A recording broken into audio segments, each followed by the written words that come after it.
Hi, I'm John Clare, and I'm so excited to talk to these folks about a new recording that came out this fall. And if you were lucky enough in August to hear Requiem for My Fallen Brothers by Alexander Kastalsky, it is a glorious work.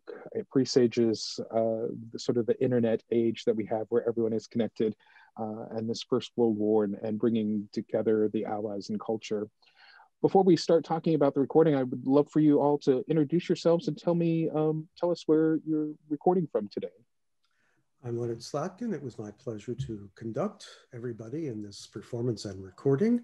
I'm based in St. Louis, and I have enjoyed actually a lot of this so-called downtime to be busy. I finished my third book, writing it, not reading it, and I have actually really enjoyed my time in the kitchen, becoming creative, doing new dishes, lots of movie and television watching, working on 2 radio shows that I do in conjunction with John and stationed here in St. Louis. So it actually hasn't been completely terrible for me. I'm Blanton Allspaw. I was the producer for this recording, and I'm reporting from Charlottesville, Virginia, where I live with my wife. And during the lockdowns, we've both been working from home. There were still quite a few recording projects that had been recorded before we all got shut down, and so there was a lot of editing still to be done. And in the meantime as well, I and my colleagues at Sound Mirror have helped a number of ensembles and artists with everything from the multi-smartphone videos that they wanted to do to more elaborate streaming programs. So we have managed and been very fortunate to stay busy. Vlad, you want to go? Or yeah, Joseph. I'm Joseph Butel, and I sang the bass baritone role in the piece here in New York. And as a performing artist, live music has gone away for the time being. But luckily, there have been some really lovely recording projects in its place to sort of keep us going until hopefully a contract in January down with Sarasota Opera.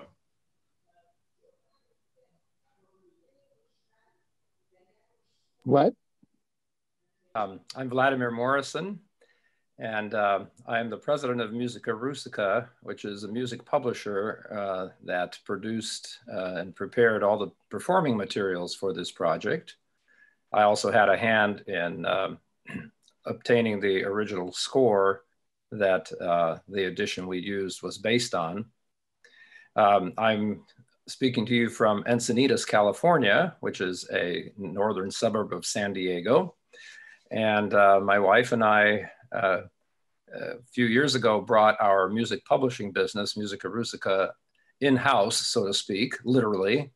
And so we've continued some of our work, our projects, waiting for the time when choirs will be performing again and ordering music from us, because right now there's not a lot of that going on.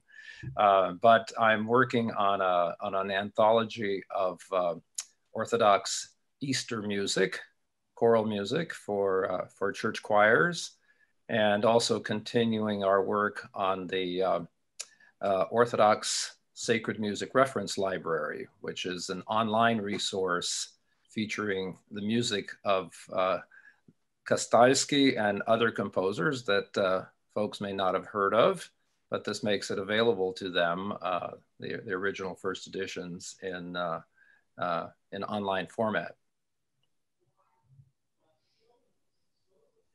Hi, I'm Stephen Fox. I'm one of the 3 chorus masters for the Kastalsky Requiem recording, together with Charles Bruffy and Benedict Sheehan. And I'm the music director of 2 of the choruses that are on the recording, the Clarion Choir in New York and the Cathedral Choral Society, which is in residence at Washington National Cathedral, where we did the recording. And during this pandemic, I've really felt that, but with both groups, we've pivoted into what feels like the film business. making recordings, making films to keep our audiences engaged, and also to keep our singers and musicians engaged, singers and instrumentalists. We've also, with Clarion, we've done a number of outdoor performances. We got a permit from the city of New York to do things in Central Park, so that was great during the fall when the weather was cooperating. But yeah, it's definitely been a steep learning curve in terms of putting together a lot of film content to present, and that's certainly what I'm busy with right now. Well, I appreciate everyone coming together today. It is an odd time, and this music just speaks to the heart. It's so moving and touching, especially for our time, and I'll get around to a little bit of that. But I was curious, this is not a very well-known composer or a well-known piece. How did this project come together? I think it starts with Vlad. Blanton, is that how you heard about it? Yes.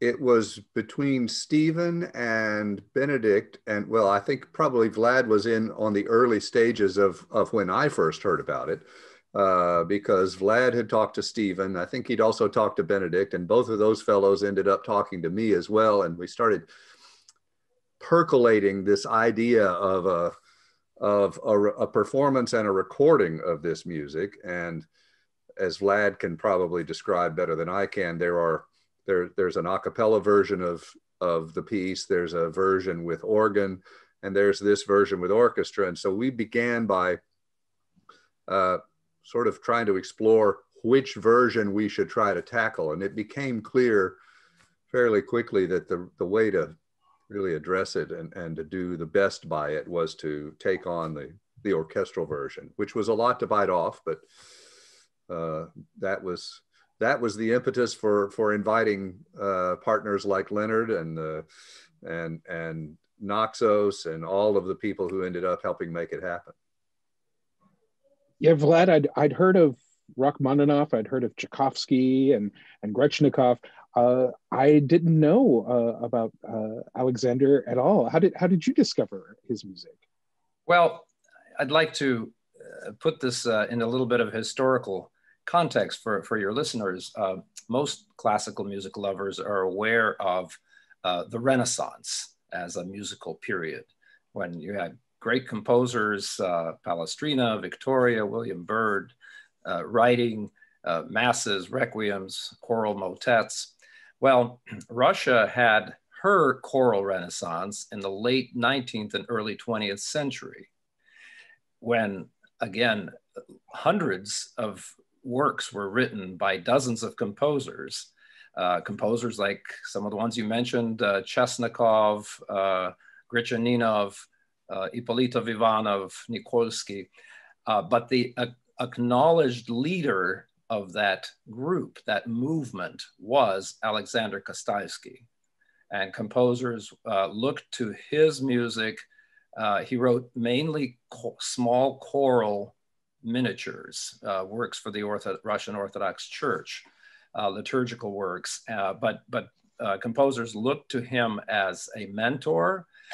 They looked to his works as models and as an inspiration, including, we might add, Rachmaninoff, who wrote his great Liturgy of St. John Chrysostom in 1910, and his All-Night Vigil, or Vespers as it's known, in 1915.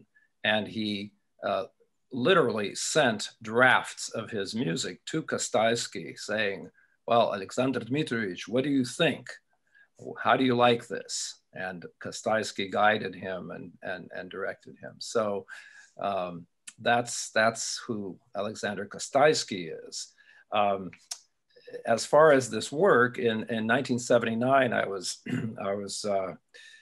very privileged to do some research in Russia. I got a travel fellowship, a Fulbright fellowship, to work on my dissertation in choral music. And I worked in Kastalsky's archive at the Russian National Museum of Music. And among other things, I found this score that had never been published. It was a what they called a lithograph score. I'm reaching around here to hold up a cup. Well, I don't know. We're not gonna be on video, but there's this work that I got, and I was able to somewhat unofficially, I was able to microfilm it and bring it out. Of course, at that time, this was still very much the Soviet Union, and these types of works, great sacred pieces of sacred music, were simply not allowed.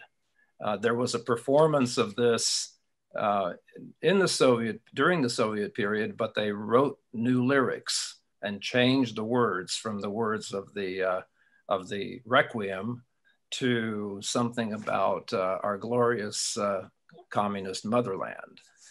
And so after bringing this music out, it kind of languished in my archive for several decades until my colleagues, Stephen and Benedict and Blanton, Charles, who all of whom had in the meantime they were catching the Russian choral music bug, if you will, to use an all too contemporary idiom, and getting inspired by these works, these composers, and here I was happened to have something that proved to be of interest to them, and it came together in such a marvelous way at a very, very appropriate time, because this was written to commemorate World War I and the fallen soldiers of World War I. And there'd never really been a Requiem written in connection with World War I. So on the 100th anniversary of the armistice is when that performance took place. Wow. So when you get a gem like this, how do you start looking at an unknown score? Are there things that popped out? Or are you at the piano? How are you guys looking at this? Because this is the world premiere recording. There wasn't anything about this, and obviously a Soviet performance had even different words, as we just learned. How do you guys tackle this sort of thing?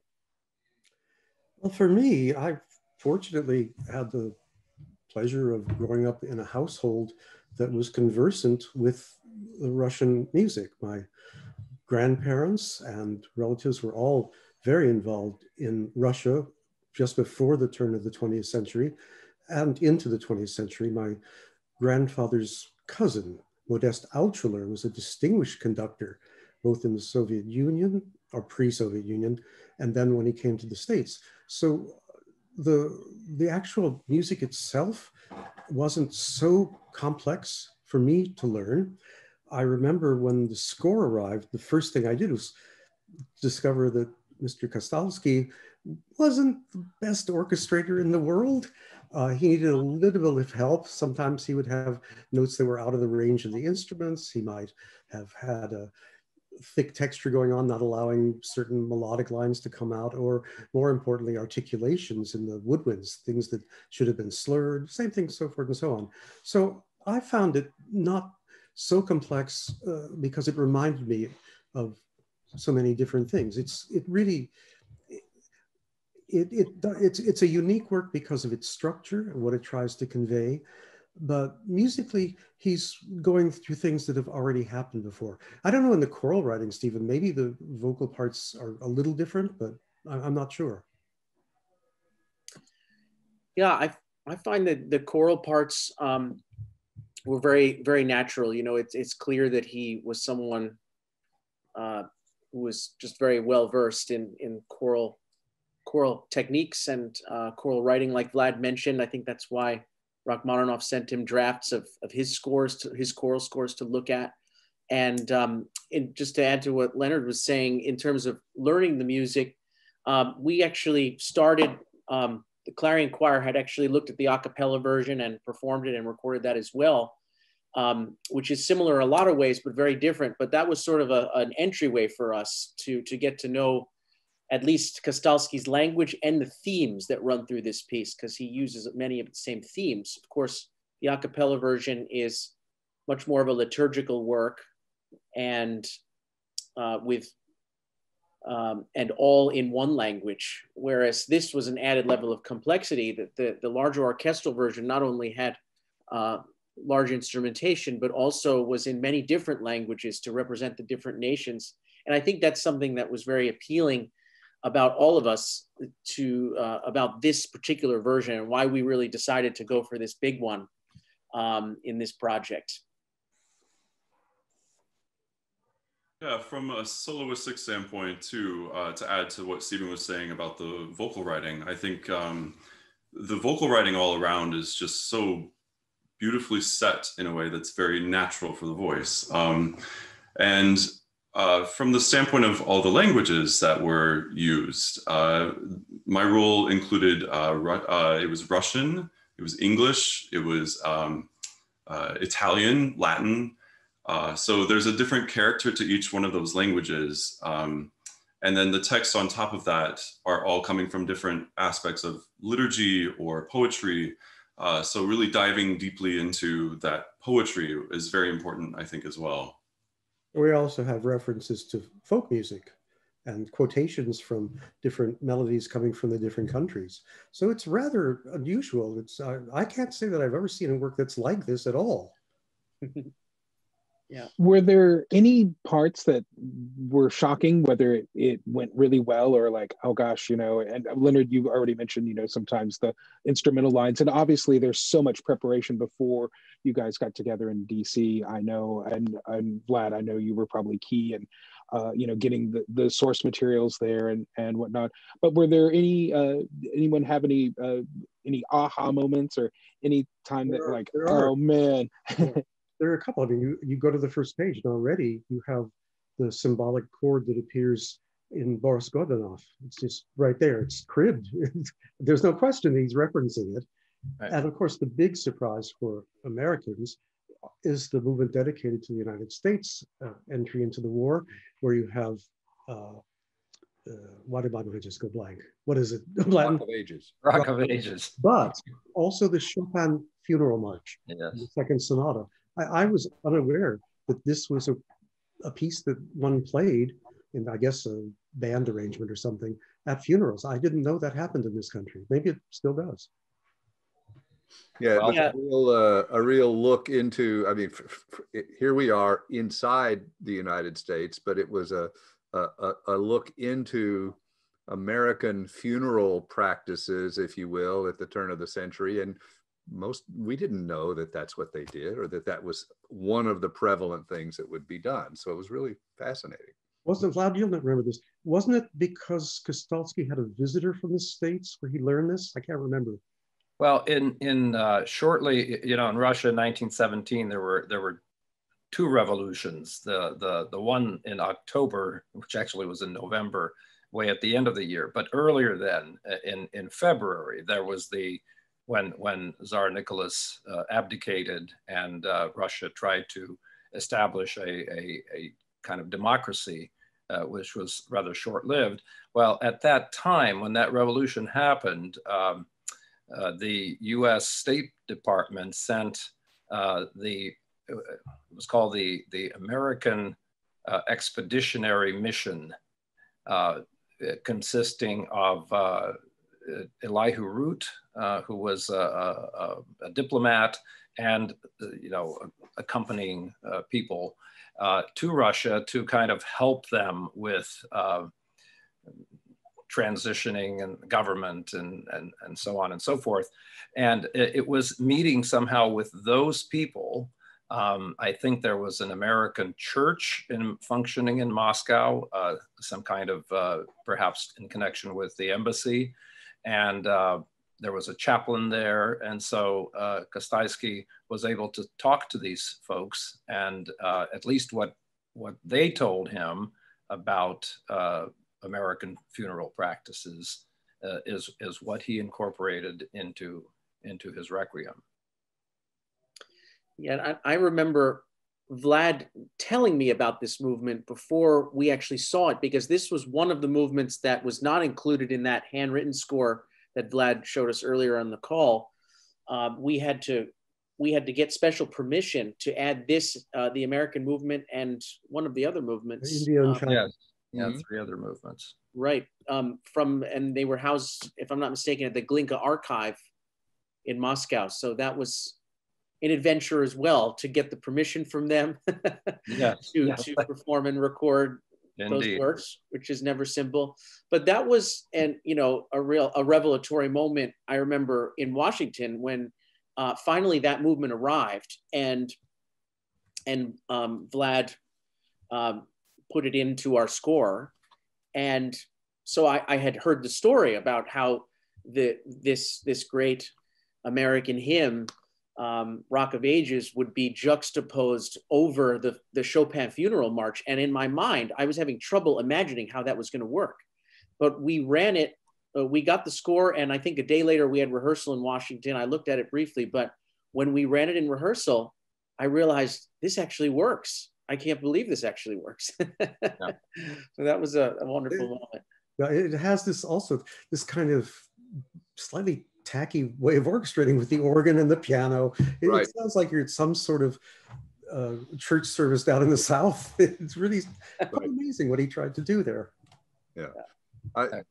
John, I'll just jump in real quick and amplify a little bit of what a number of these gentlemen have been talking about, but I think it's important to mention that part of the really great service that these fellows did in putting this together occurred before any of the rehearsals, and it was in looking at the score, and Leonard and Vlad, the choral conductors, and Jules Lai, who's a librarian with the Orchestra of St. Luke's, dug in, and a lot of the things that Leonard pointed out about articulations, some orchestrations that were not so felicitous, those things were addressed and changed, always with respect to what the composer intended, but to really kind of clear the lens so that you could see what he meant more clearly and hear it.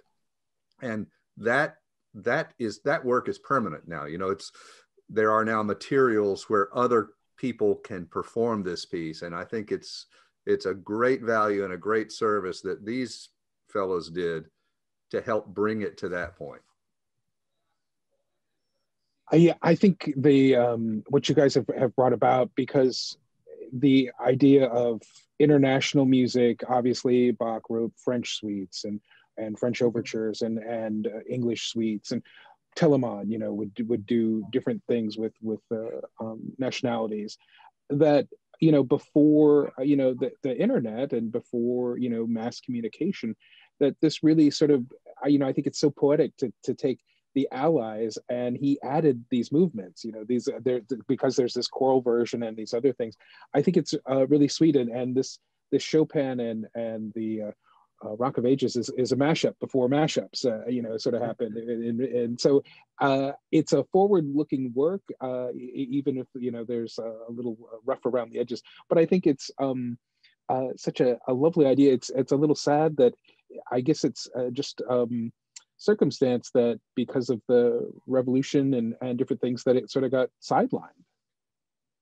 Yes, I mean there was a performance planned in the middle of 1917 in Moscow, which would have been this complete performance, the 17 movement version that appears on the recording. But the conductor who was supposed to conduct that basically withdrew, and because by that time there was street fighting in the streets of Moscow, and he said the new regime is the last thing they're interested in is art or music, and so he subsequently emigrated, and that was that.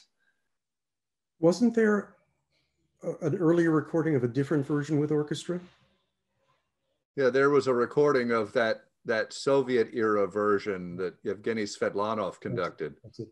With the secular patriotic text.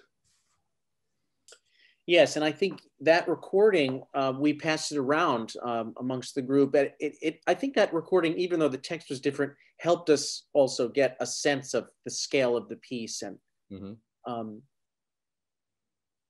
just a general sense of the work.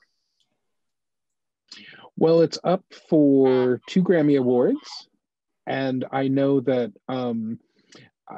it's been an old, you hear, I'm going to Disneyland, this sort of thing. Do you guys have any plans for virtually attending, and if it wins, any celebration plans?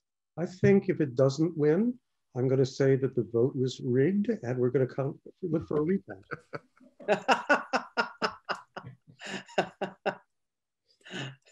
Yeah, that's kind of going around right now. Yeah, especially today. No, I think that if we could go out there and be part of it, it's also wonderful. But more than likely, we will not be able to, as Blanton can tell us, it's not going to be traditional Grammys. But I would say we have a pretty good shot at this. We're, I think, the strongest contender of the 5, although Richard Danielpour's work has strong merit to it as well. All the performances are excellent, but this one is a very special kind of feeling. So I'm hoping people will decide to move one of their votes from the Latino or Latinx category and vote for a classical choral work. Sure. Yeah, I'm certainly hopeful. I mean, nothing has, in terms of what the Recording Academy is going to do with the Grammys. They've communicated a few things to members. I don't think they've said anything publicly. Obviously, there are tremendous restrictions on gatherings in California and in Los Angeles. So it's unlikely that there will be, a huge crowd at the Staples Center for the Grammys this year, but they'll do something. It'll be good. And I think especially if nominees can be present via Zoom, that opens it up to a lot of people who might otherwise simply miss the Grammys because they couldn't be in Los Angeles that weekend. So right. I'm hopeful that it'll still be festive and that our nominees will be able to join and say a few words if the piece ends up winning. I just wanted to mention on the technical side of it, and I guess that's one of the reasons that our friend Blanton is nominated. As a choral musician, I've always kind of listened with a touch of wistfulness at recordings such as this, of live performances with large choral and orchestral forces, and so often the live recordings just fail to capture the precision and the intricacy of all the sounds. And this is what I thought this recording was so extraordinary is, and Blanton, maybe you can tell us a little bit more about the how you made that happen. But I found the balance between the chorus and the orchestra and the soloists just to be so outstanding and really like I mean, I was there in the audience, but I heard things on the recording that I didn't hear as a member of the audience because of the way that it was all mic'd and recorded. So well, we certainly every time we do a recording, we're aiming to put you in a better seat in the house than you could buy and as a member of the audience. That's what we're aiming for. In this case, it all starts with the players and the singers. If they're making beautiful sounds, there's a way to capture it and then deliver it to the audience. The acoustic of the National Cathedral presents some challenges. It's a very big and spacious and reverberant space, but we did have a couple of rehearsals to listen and move things to where we thought they needed to be. And again, throughout the project, we all looked at what needed to be done. And we said, there's not really enough time. There's barely enough money there. You know, all the resources that were needed were just barely adequate, except for the people. And it was the people who were more than adequate to the job of playing and singing and recording and putting this thing on. So I think that's real. That's the story. Glenn and I have worked together for what, 14, 15 years maybe? Yeah. And so he knows what I'm looking for, and I know how he works. He has fantastic ears, has a great feeling for what the overall arc can be. So we're going really to try to get the totality of the work rather than focusing on every little bit here. And you're right, Vlad, it's the idea is to capture the feeling of what happened at the performance, but not the performance itself, because all the people who were there at the cathedral came away with a whole set of different responses to the work, right, the way it was heard. Now this gives them a chance to slightly relive it, but in a different way.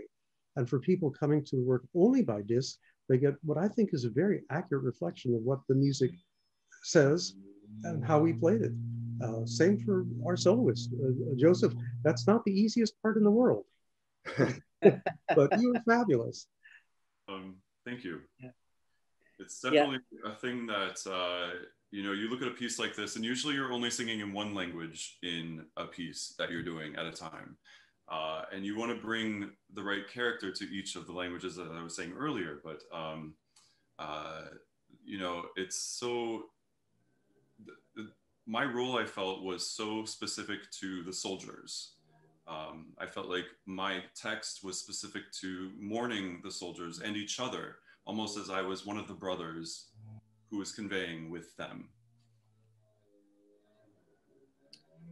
Yeah, and I would just love to add that I've been now working with Cathedral Choral Society in Washington National Cathedral for a little over 2 years, and it is not an easy acoustic to manage. And I was just so impressed with Blanton and Sound Mirror, the way, you know, I feel like I've been learning about the acoustic for 2 years. They came in 2 or 3 days. They shifted things around a little bit and got that great sound. It's just amazing. But Leonard also, I admired watching how when we got into the space, I remember we had coachings with the soloists in another room. When we got into the cathedral, your sensitivity to the acoustic and how you gave things space where it needed to have space in that large room, really just allowed the piece to speak beautifully in there. And I would say the same about all the performers, Joe and Anna. Just the way that everyone sang and played was right for that room, because as they say, the acoustic is the additional performer in a way. Well, the acoustic is the instrument that we conveyed, you know, just like the violin is for the violinist or the cello is for the cellist, the pianist for the pianist. The actual space that a total ensemble performs in is the instrument of the orchestra. The only other thing that I wanted to add, often when people are at a performance, they see this sea of microphones, their first question is, are they amplifying this? No. Well, it is a lovely recording. It's available on Naxos. It's up for some Grammy Awards. We wish you well in all of it.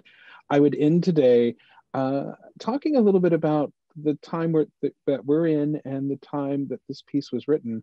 I think it speaks so incredibly well today. And as you sort of marked the 100th anniversary of the First World War, we've now gone through a year, and I think today I read 300,000 dead in the United States and this pandemic, and obviously the pandemic back then.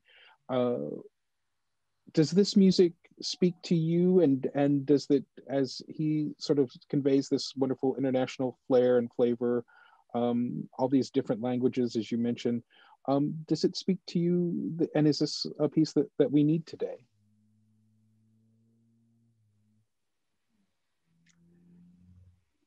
It's a very special work, and it has a universal appeal, although its basic heart lies in the Russian idiom. Even in most vocal works, you often don't need to have a total understanding of the text to appreciate them. This one reaches over into another world. It is an added dimension to know what he was writing about. Much like Britain's War Requiem, you have to understand how that amplifies the text of a requiem and how it changes because of the relationship to the same war, basically. And the Kastalsky is something to appreciate because it speaks to the worldview of what a tragedy can be. It gives some hope by the time we're at the end, but the reflection on those who have lost their lives, made what's called the ultimate sacrifice, and the understanding of it, not just from a specifically Russian point of view, but from a worldview, is remarkable. It is something we can take away and parallel to the times that we're in. Guys, thanks so much. Happy holidays. Good luck with the Grammys, and thanks for spending some time with us today. Thank you, everyone. Thank you. Thank you so much. Gentlemen.